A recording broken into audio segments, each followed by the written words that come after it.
If you know what this is, you might be wondering how I'm possibly sitting behind one. Well, let's back it up. Yesterday, I received a message, very cloak and dagger, asking if I would be able to film for a very short window of time a original 1985 TAMA Superstar Bell Brass snare. These are unbelievably sought after studio drums made out of thick 3mm shells. They're oversized bronze, but we call them bell brass. And this era of snare, where they were making them in the early 80s, has really become more of a legend almost than any other snare out there. It was famously used on huge records like Nirvana's Nevermind, and over time it has only increased in mysticism and value as well. Now that brings me to my next point and the main topic of this video, which is value.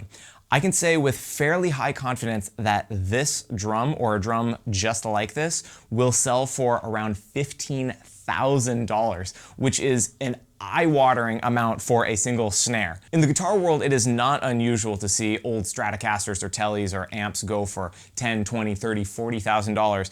But for us lowly drummers, 15 grand for a snare is all but unheard of. So the big question is this old Tama from the 80s, it's got patina and chips and scratches on the hoops, could it possibly actually be worth 15 grand? I definitely want to talk about it, but I'm sure you're dying to hear it. So let's hear a sample of this drum in this room, and then I'll also give you some audio of my Ludwig Black Beauty, just as sort of a known quantity, so something to compare it against. They have different heads, they have different wires. Don't think of it as a direct head-to-head comparison, but just like Black Beauty, that's a sound you may already know, and then you can hear what this sounds like.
All right, so there you go. Is that a $15,000 sound? You tell me. Unfortunately, I'm running short on the time I have left with this drum, and I'd love to give you a super meticulous walkthrough of everything there is to know about this drum, but unfortunately, I'll have to leave it to other videos for that.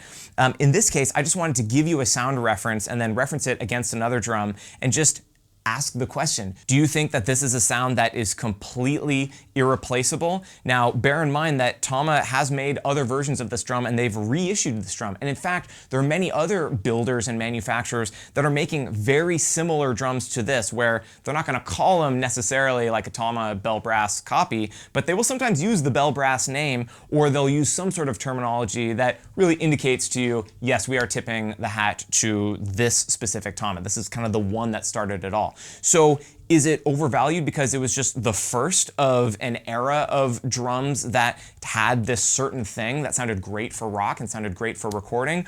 Or is there really something special about this one specifically, or this era, the early 80s ones, that cannot be replicated anywhere else? I've worked at a drum shop for like 7 years now, and so I've had the privilege of being able to play a lot of different drums, new and old. And this is the first time I've ever been able to play one of these. It will probably be the last as well. And I know that most people in the world won't ever get a chance to actually play one of these drums, sadly. So I'll just tell you what I can about my brief experience here in the room. And what I can tell you is that it definitely has a thing. When I sit down and play it, it doesn't immediately make me think, oh my God, this is the best snare of all time. This is absolutely worth 15 grand. But there is a certain low end that comes through, that hopefully comes through in the mics, that I don't really hear in other drums, and possibly that's due to the oversized shell. Not exactly sure, but there definitely is sort of a body and a low end to it that I don't typically hear out of other drums. Beyond that, it does have a very Tama feel, and if you've played Tamas from this era with die-cast hoops, you've got a decent idea of what this drum sort of feels like, and maybe somewhat what it sounds like as well. I'm firmly of the opinion that really everything that goes into a drum is what makes it sound, from the heads to the wires to the hoops to the hardware. So if you get, DW's knockoff version of this, or if you get someone else's version of this, it's not going to sound exactly the same. But if you get one of the Tama reissues, who knows, you might be 99% of the way there to this drum. Or maybe you think that one of the reissues actually sounds better than this drum, or one of the other versions that you can find out there. So I don't have the answer, but I pose the question to you. Is that a $15,000 snare sound? And if you had a big studio, would it be worth it to invest in one of these and have it in your arsenal? Let me know what you think. Thank you for watching, and I will see you next time.